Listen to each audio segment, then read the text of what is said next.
Hello everyone, welcome back to my channel KSG living moments. మీరు already చూస్తున్నారు కదా, మేమైతే ఎలిఫెంటా కేవ్స్కి వెళ్ళిపోయాము. బట్ దాని గురించి చెప్పే ముందు అసలు ఎలా వెళ్ళాలి అని చూస్తూ చెప్పేద్దాంలేండి. ఇక్కడ మనం ఎలిఫెంటా కేవ్స్కి వెళ్ళాలి అని అంటే కంపల్సరిగా గేట్వే ఆఫ్ ఇండియాకి అయితే వెళ్ళిపోవాలన్నమాట. సో అక్కడికి రీచ్ అయ్యాక ఇక్కడ అరేబియన్ సీ ఉంటుందన్నమాట. ఆ అరేబియన్ సీ మధ్యలోనే ఈ ఎలిఫెంటా కేవ్స్ అనే ఐలాండ్ అనేది ఉంటుంది. సో మనం అక్కడికి వెళ్ళాలి అని అంటే ఫెర్రీ తీసుకొని వెళ్ళాల్సింది. సో ఈ ఫెర్రీ కోసం అయితే మనము 250 పర్ హెడ్ అయితే ఛార్జ్ చేయాలి. అండ్ ఈ ఫెర్రీస్ అయితే ఈ gateway of India front side నుంచి స్టార్ట్ అవుతాయి అండ్ బ్యాక్ సైడ్ నుంచి స్టార్ట్ అవుతాయి. అండ్ ఈవినింగ్ టైం కన్నా mostly morning time between time వెళ్ళిపోవడం బెటర్. ఈవినింగ్ వెళ్ళామని అంటే లేట్ అవుతూ ఉంటుందన్నమాట.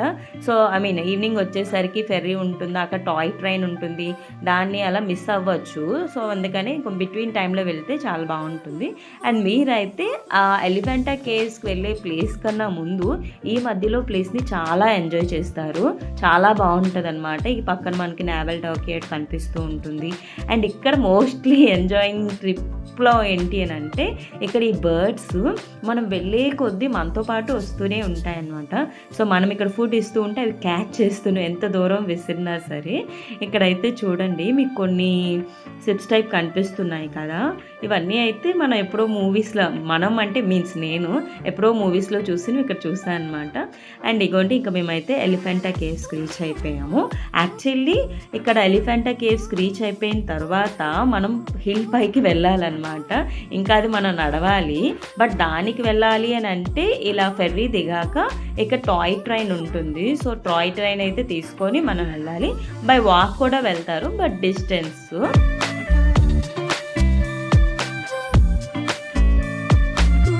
ఇది టాయ్ ట్రైన్ అనమాట. మనం రాగానే ఎక్కేయాలి, లేకపోతే వాడు వచ్చిన 5 మినిట్స్లో స్టార్ట్ చేసేస్తాడు. ఇదైతే చాలా బాగుంది. చుట్టూ అటు ఇటు వాటరు, ఆ గ్రీనరీలో చాలా బాగా అనిపిస్తుంది.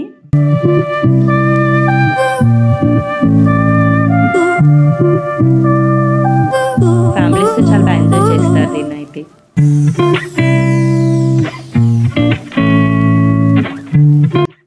అండ్ మీకు చెప్పలేదు కదా, వీళ్ళు మా హస్బెండ్ కొలీగ్ అండ్ వాళ్ళ వైఫ్ అనమాట. మేము 4 మెంబర్స్ కలిపి అక్కడికి వెళ్ళిపోతున్నాము. అండ్ ఇదిగోండి ఇంకా దిగేసాము. ట్రైన్ దిగాక కూడా గేట్వే ఆఫ్ ఇండియా నుంచి ఎలిఫెంటా కేవ్స్కి ఆల్మోస్ట్ ఫెర్రీలో 1 అవర్ జర్నీ చేశాక ఈ ట్రైన్కి ఎక్కి వస్తాం కదా. ఈ ట్రైన్కి ఎక్కి దిగాక కూడా ఇక్కడ చాలా షాపింగ్ ఉంటుంది. ఇక్కడ 10 రూపీస్ ఇచ్చి లోపలికి వెళ్ళాలి. అండ్ వెళ్ళిన వెంటనే కూడా ఇక్కడ అంతా షాపింగ్ అనమాట. యాక్చువల్లీ బయట షాపింగ్ కన్నా ఇక్కడ షాపింగ్ కాస్ట్ ఎక్కువ ఉంటుంది. అండ్ హోటల్స్ కూడా చాలా ఎక్కువ ఉన్నాయి. మనకు ఫుడ్కి ఎక్కడ ఇబ్బంది లేదు. అడుగడుగున హోటల్స్ ఉంటూనే ఉన్నాయి షాపింగ్తో పాటు ఇందులో.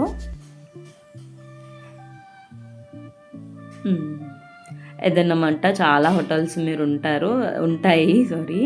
అండ్ షాపింగ్ కూడా చాలా ఎక్కువ అవుతుంది. షాపింగ్ కోసం అని ఇక్కడ స్టక్ అయ్యారు అని అంటే అక్కడ లేట్ అయిపోతుంది అనమాట. సో ముందే అయితే షాపింగ్ చేయకుండా రిటర్న్లో వచ్చినప్పుడు చూసుకుంటే బెటరు.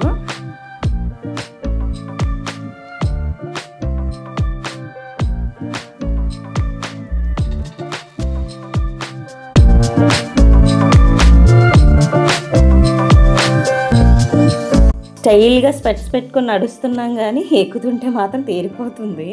యాక్చువల్లీ ఎప్పుడో తిరుపతి మెట్లు ఎక్కాను, అప్పుడు మళ్ళీ అనమాట ఇంత డిస్టెన్స్ 120+ స్టెప్స్ అయితే ఉంటాయన్నమాట. అండ్ ఇవన్నీ ఎక్కినప్పటికీ అయితే మాత్రం ఇంకా తీరిపోతుంది. మస్ట్ అండ్ షుడ్ మన దగ్గర ఎక్కువ లగేజ్ లేకుండా అయితే చూసుకోవాలి వైల్ క్లైంబింగ్. మేము ఇగోండి ఇక్కడ రీచ్ అయిపోయాము ఎలిఫెంటా కేవ్స్ దగ్గరికి. ఇక్కడ మనకి రాసి ఉంటుంది బోర్డు అనమాట. అండ్ మోస్ట్లీ దీని గురించి చెప్పాలి అంటే ఇది one of the most famous UNESCO world heritage సైట్గా ఇండియాలోనే దీనికి గుర్తింపు ఉందన్నమాట. అండ్ ఇక్కడ మంకీస్ కూడా ఉంటాయి, ఒకసారి చూడండి. మా హస్బెండ్ అది చూస్తుండగా స్వీట్ కార్న్ బ్యాగ్లో పెట్టారు, ఇచ్చే వరకు వదలలేదు. సో బీ కేర్ఫుల్గా ఉండాలి మంకీస్తో. ఇక్కడ ఏం తిన్నా దాచుకొని తినాలి, లేదా వన్స్ చూసాయంటే మనల్ని వదలమన్నమాట. అండ్ ఇంకొక విషయం ఏంటి చెప్పాలి అని అంటే ఎలిఫెంట్ కేవ్స్కి వచ్చిన తర్వాత ఇక్కడ కూడా మనం అగైన్ డబ్బులు ఛార్జ్ అయితే పే చేస్తారనమాట లోపలికి వెళ్ళాలి అంటే. సో పర్ హెడ్ అయితే 40 అయితే ఇచ్చేయాలన్నమాట. సో ఇక్కడికి వెళ్తున్న కొద్దీ మనం అమౌంట్ ఇస్తూనే ఉండాలని అనిపించింది. ఎక్కడికి వెళ్ళినా సరే ఫెర్రీతో స్టార్ట్ అయ్యి ఇప్పటి వరకు మేము 3-4 టైమ్స్ అయితే అమౌంట్ ఇచ్చాము. అండ్ మా వాళ్ళు అయితే టికెట్స్ తీసేసుకున్నారు, ఇంకా లోపలికి వెళ్ళిపోతున్నాము. ఎప్పుడు చెప్తాను దీని గురించి ఏంటి అసలు అనేది. అసలు ఎలిఫెంటా కేవ్స్కి అసలు ఆ ఎలిఫెంటా పేరు ఎందుకు వచ్చింది తెలుసా? ఫస్ట్ టైం అయితే దాని పేరు గారాపురి అని పేరు ఉండేది, అంటే సిటీ ఆఫ్ కేవ్స్ అనమాట. అండ్ బట్ దీనికి ఎందుకు ఎలిఫెంటా కేవ్స్గా మార్చారు అని అంటే దీనికి ఒకసారి పోర్చుగీస్ పీపుల్ అక్కడ విజిట్ చేయడానికి వెళ్ళినప్పుడు అక్కడ ఒక పెద్ద ఎలిఫెంట్ స్టాచ్యూ అనేది స్టోన్తో ఉందన్నమాట. సో అందుకని చెప్పి దానికి ఎలిఫెంటా కేవ్స్ అని వాళ్ళు పేరు పెట్టేశారు. అండ్ దాన్ని అయితే ఇప్పుడు లేదు, ఎలిఫెంటా స్టాచ్యూని ముంబైలోనే వేరే ప్లేస్కి అయితే పెట్టేశారు. అండ్ ఇక్కడ చూడండి, మోస్ట్లీ దీన్ని చెప్పాలి అని అంటే ఎలిఫెంటా కేవ్స్ అనే కన్నా దీన్ని ఎక్కువగా శివ అనమాట, లార్డ్ శివ కోసం ఎక్కువ ఉంటుంది ఇందులో. అండ్ 1-2 చోట్ల బుద్ధాలు కూడా ఉంటాయి, మోస్ట్లీ అంతా కూడా లార్డ్ శివాదే అనమాట. అండ్ ఇక్కడ అయితే దీన్ని 50-70 సెంచరీస్లో దీన్ని కన్స్ట్రక్ట్ చేశారు.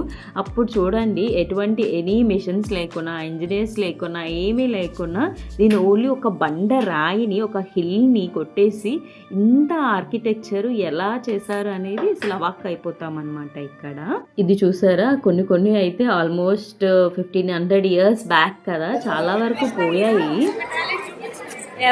అలా ముక్కలు పోతూనే ఉన్నాయి, బట్ ఇవన్నీ రాళ్ళతో చేసినవి కదా. అండ్ ఇక్కడైతే వాచ్మెన్ కొంచెం డిఫరెంట్గా ఫోటో తీస్తారు, డబల్ ఫొటోస్ వచ్చేటట్టు అలా ఇలా అని చెప్పి సెక్యూరిటీ గార్డు వాళ్ళతో అయితే మేము ఫొటోస్ తీసుకుంటే వీళ్ళు నార్మల్గా తీస్తున్నారు అనుకుంటే తీసాక డబ్బులు అడుగుతున్నారు అనమాట. సరే ఇవ్వకి ఏం చేస్తాము, తీసుకొని డబ్బులు అయితే ఇచ్చేసాం. యాక్చువల్లీ ఇక్కడ 7 కేవ్స్ ఉంటాయి, 5 హిందూ కేవ్స్, 2 బుద్ధి కేవ్స్ అనమాట. సో అన్నిటినీ అయితే విజిట్ చేసుకొని అయితే అలా వెళ్ళాలి. చాలా వరకు ఇక్కడ చూడండి ఈ లైన్ కూడా హెడ్ పోయింది. మోస్ట్లీ శివాలయం అన్నాను కదా, ఇక్కడ మీరు వెళ్ళాక ఒక 3-4 అయినా సరే శివలింగాలను విజిట్ చేస్తారు, ఉంటాయి లోపల.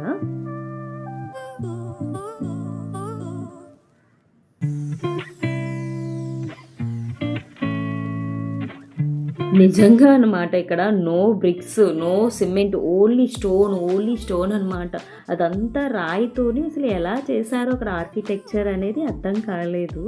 అంత దట్టు అన్నీ కూడా పర్ఫెక్ట్గా అసలు శివుడు అంటే శివునిలానే, పార్వతి అంటే పార్వతిలాగే, దట్టు అక్కడ వార్స్ అని అదని ఇదని ప్రతిదీ కూడా చాలా బాగా కన్స్ట్రక్ట్ చేశారు వాళ్ళు, ఒక రాయిని కొట్టేసి.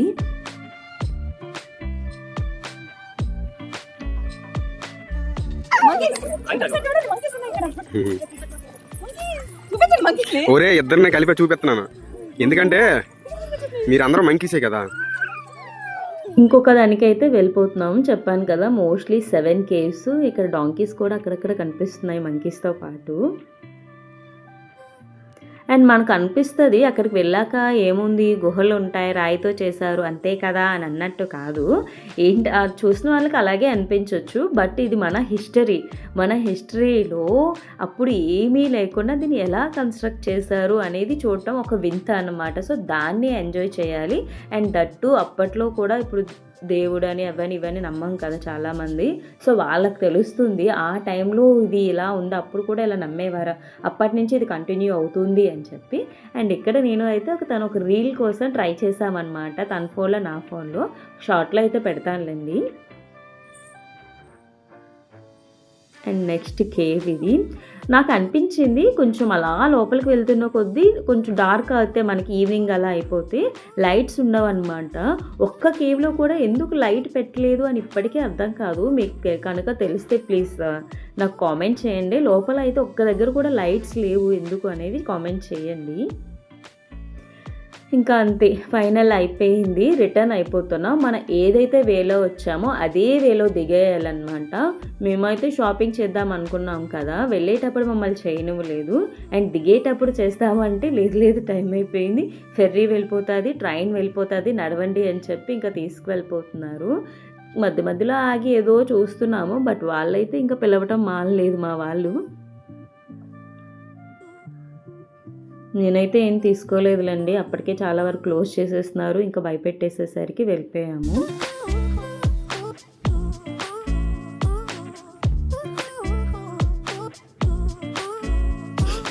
ట్రైన్ అనుకున్నట్టే మిస్ అయిపోయాము. పాప మా వాళ్ళు చూడండి వాళ్ళిద్దరిని. నైట్ అయిపోయింది, ట్రైన్ వెళ్ళిపోయింది. యాక్చువల్లీ అది మెయిన్ మ్యాటర్ ఇక్కడ. మేము సగం దూరం నడిచాక ట్రైన్ వస్తుంది, అయ్యో రామా అనుకున్నాం. అండ్ ఇక్కడైతే వెదర్ చాలా బాగుంది ఆ టైంకి. అండ్ ఇక్కడ మీరు చూసినట్టయితే సన్సెట్ టైము గ్లో ప్లేస్లో ఎంత గ్లో వస్తుంది అనేది మీరు ఒకసారి చూడండి. బాగుంది కదా, బా ప్రశాంతంగా ఉంది నాకైతే.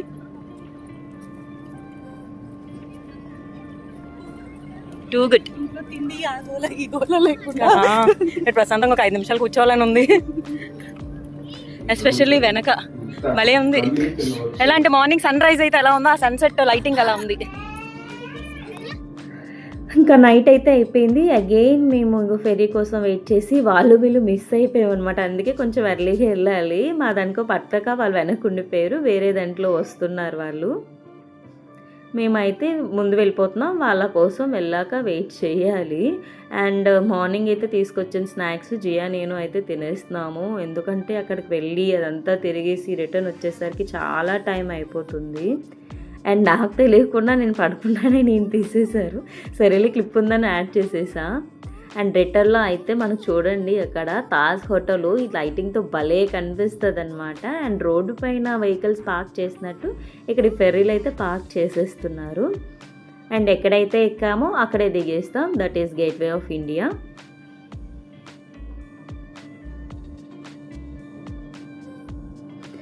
అండ్ మోస్ట్లీ అసలు బాగుంది. ఎలిఫెంటా కేవ్స్ అంటే అక్కడికి వెళ్ళామనే కాదు, ఇదంతా ఎంజాయ్ చేయొచ్చు. ఈ ఫెర్రీ ట్రిప్ అయినా Taj hotel, gateway of India ఇవన్నీ కవర్ చేసేయచ్చు అనమాట ఒక ప్లేస్ కోసం వెళ్ళాలనుకుంటే. ఈ పైన అయితే మిస్ అయ్యాము యాక్చువల్లీ. బోట్ పైన వెళ్ళుంటే ఫెర్రీ పైకి ఎక్కుంటే బాగుండు. అండ్ ఆఫ్టర్ దట్ తిరిగి వచ్చేసాక ఇంకా అన్నీ కనిపించాక అస్సలు ఊరుకోము. సో పానీపూరి, పావ్ బాజీలు అయితే తినేస్తున్నాము ఇక్కడ. వడాపావు. అండ్ క్యాబ్ కోసం ½ an hour వెయిట్ చేశాక క్యాబ్ అయితే వచ్చేసింది. అండ్ రిటర్న్ వెళ్ళిపోతున్నాం. బాయ్. అండ్ ఈ వీడియో నచ్చితే కనుక please don't forget to like and subscribe. Thank you.